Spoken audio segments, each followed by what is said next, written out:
Hello there, this is the Shadow Ranger. Right now I am on the wrestling section of 411mania.com. I'm reading an article that I read most of the time. It's called Buy or Sell, and it's just an article that talks about independent wrestling. And this week, instead of an article, the author, Greg DeMarco, he just posted some questions for readers to send in. And I probably not going to email them, but I thought some of the questions were interesting, so I decided I'd answer them in a video. Some of them I'm not going to answer because I don't watch the stuff that it pertains to. So here we go.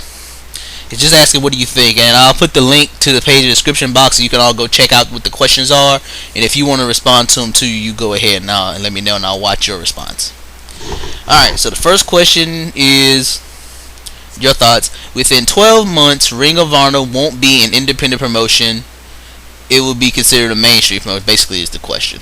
He talks about it being covered in an article called Fact or Fiction. That's another column they do on this website where they cover like WWE and TNA and stuff, but they don't cover indies. So he's just basically saying, will it not be considered an independent promotion anymore? That's the question he's asking. Within 12 months, if it's a really, really, really good 12 months, because they do got their new TV deal, but it's a very, very small deal. Again, they're only going to be seen at most 22% of homes in America. You know, they're not even everywhere in America. You know, you look at WWE and TNA, they also have like international presence the Ring of Honor doesn't have. So I don't know if 12 months, even if they're 12 really good months, may not be enough for people to say this is not an indie promotion. This is a big 3 instead of a big 2. They're gonna have to get their show on in a larger percentage of American homes. Let's hope things work out very well and it happens. But 12 months may not be enough time to do it. Ring of Honor World Champ, they really truly better for the world. Oh no, I don't watch. Okay.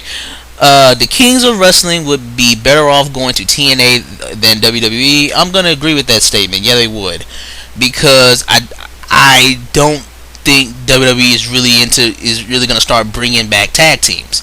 You see, they've revamped the Usos and they've revamped Slater and Gabriel, and you got Otunga and McGillicuddy might stick around for a while. So maybe if they're gonna start building up more teams and keep these guys together for a while, then maybe there's a spot. But I haven't seen a whole lot of the Kings of Wrestling, very little, but I think they clearly better than any team in WWE. But I think more the matches people would want to see would be in TNA. You know, Beer Money or Machine Guns, Generation Me. I think people would more wrestling fans be interested in those matches than any tag match they would have in WWE.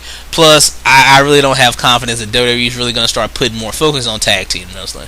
I mean, TNA has taken some of their focus off tag team wrestling recently, but that's mostly been because of injuries. You know, Machine Guns have been out for a long time because they were out of action because Shelly was injured. Then Shelly came back, and then Saban got injured, and he's out till next year. Then Jesse Neal got injured, so Ink's gone down for a while. The British Invasion got back together, and Mexican America's trying to pick up the slack. So you got two popular teams injured. That hurts, and plus they're thinking about letting Root and Storm do a singles run, and they seem to be moving towards that. They've really taken a lot of focus off the tag team division. Also, they want to put more focus on the X division for a while. So hopefully, after Destination X, they can start getting things back on track with the tag team division, because I miss the great tag team wrestling that TNA has, and I hope they get that back on track soon. But tag team, if they're going to be a team, they're better off going to TNA, where they actually give more of a crap about tag teams. And again, more of the teams you'd want to see them wrestle are in TNA. To be quite honest though, I could really give a crap about Chris Hero. I'd rather see Claudio come to TNA and bring the BDK. I could really get into that. I like BDK. Anyway, Let's move on. Next one says CM Punk will not appear in Japan for Ring of Honor in 2011. No, he's not going to Ring of Honor. He may go to Japan for a little while if he does take time away from WWE. Personally, I think he's actually re-signed already, but not a Ring of Honor. I don't think CM Punk's going to do anything with Ring of Honor this year. He'll either he'll take a break and go back to WWE, maybe go to Japan for a little bit, but that's it. I don't see him wrestling for any American promotion other than WWE. If Pro Wrestling Guerrilla was a touring company, they would be just as big as Chicago ROH. I don't watch Pro Wrestling Guerrilla, so I really can't tell you. You know, I've heard a lot about Pro Wrestling Guerrilla. Do they have any type of online show or something? I've never seen it, but I've heard a lot of people speak very highly of it. Maybe I'll have to try to check that out. Chikara is the most TV-ready promotion on the U.S. indie scene, not counting Ring of Honor, which is now owned by a broadcast company. I am going to agree. Their show is something very different that would appeal to people. I've heard someone use the phrase, it's PG wrestling done right. In a way, it's PG wrestling that will appeal to kids from a more comic sense, a fun sense. Chikara is a very family show. I think it's one of the few wrestling promotions out there that you could go to where the whole family will enjoy it. The kids will enjoy it because of all the masked wrestlers and luchadors and the colorful characters, and adults will like it because it's family friendly and it's funny and stuff. It appeals to more of that young adult crowd, the 20-year-olds, the IWC type, because they do a lot of X Division type kind of wrestling in Chikara. I really think it's something that really could appeal to the whole family. I mean, if I was going to pick an indie promotion, if I had to bring an indie promotion to TV, that's the one I would pick.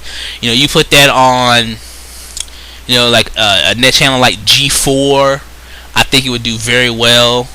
It fits in with G4. What's another channel you could probably put that on? I can't think of another channel you could put it on right now, but other than G4. But I really think it's something that you could take your whole family to, and everybody in your family will find something they liked about Chikara. I think it would do very well on TV. But like every other promotion, the same thing I said about Ring of Honor, it's a money thing. If somebody with money were to get behind Chikara and say, I want to do this, I want to take this bigger, I want to put this on national TV, I think it could do something really good. Alright. Once Chikara crowns their first singles champion, they should adopt a similar point system to their tag team championships. Why not?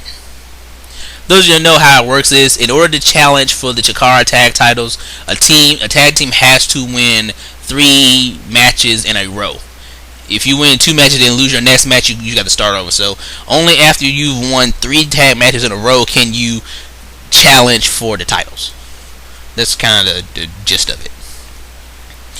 Why not? But for a singles title, it's going to be like a world title. Maybe it has to be more than 3.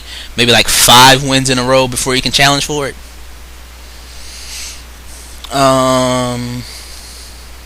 Chikara will continue to be a progressive thinking company and crown Sarah Del Rey as the first Chikara champion.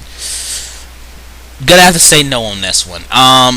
Chikara does put a lot on the whole no gender boundaries. They frequently have male versus female matches. They have women who are really good wrestlers and can really work with the guys. And I can see them one day having that champion be a woman. First champion, I can't really explain why. I just can't see them having the first champion be a woman. Especially since I think Sarah Del Rey has to face Claudio at some point in this tournament. And, she's part of the BDK. He's kind of like the leader. So, I don't know how that's going to work. Something about New Japan, I don't really know. Okay, after a long reign as the first IWGP Intercontinental Champion, MVP will win the IWGP Heavyweight Championship. I don't see why not. I think it would be fun. And that says one major Japanese promotion. I don't follow Japan wrestling, so I can't answer this. The last was something about Dragon Gate USA, which I've never watched, so I can't answer. So I just answered the questions about the stuff that I watched. Mostly the Chikara questions, my thoughts on some of the ROH stuff. So yeah. All right, I could go ahead and end this video now. I'm only at just about 10 minutes. So this was just an article I came across, a couple of interesting questions, and I liked it. So enjoy. This is the Shadow Ranger. Thank you for listening. If anybody else wants me to do another Q&A or something like that, send me questions. I like to do another Q&A, so somebody send me some questions about anything. Alright, have a nice day.